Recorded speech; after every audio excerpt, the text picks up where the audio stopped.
Hello, welcome to my channel. My name is Judith. I'm a linguist trying to transition into the medical coding field.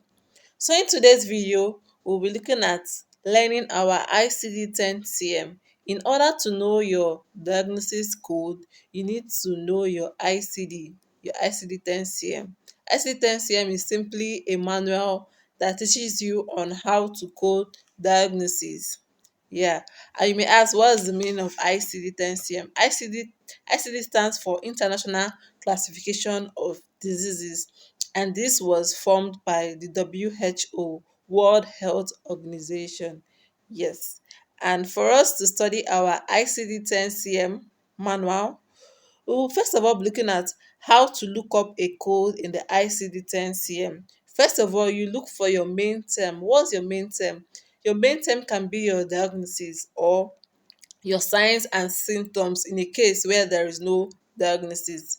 Yeah, you first of all look up your main term in the alphabetical index.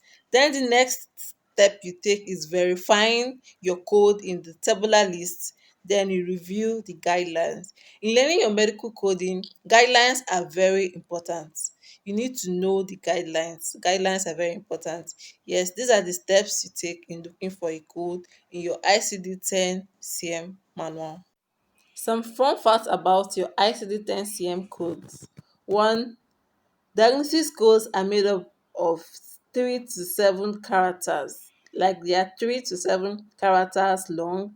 Secondly, codes can be very specific. Yeah, ICD codes can be very specific. The longer the characters, the more specific the diagnosis is. Thirdly, laterality. Yes, the code describes the sides of the body. Is it the left part of the eye? Is it the right part? Is it the heart? Left part of the heart?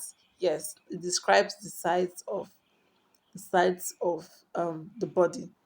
Then the codes are divided into categories. The first three numbers is known as the category boss.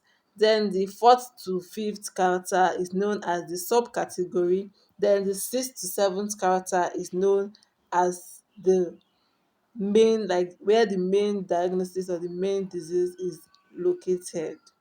And when you see a red box close to a code, it means you should code further. There are other additional characters you should add to the code to make it more complete, and more specific.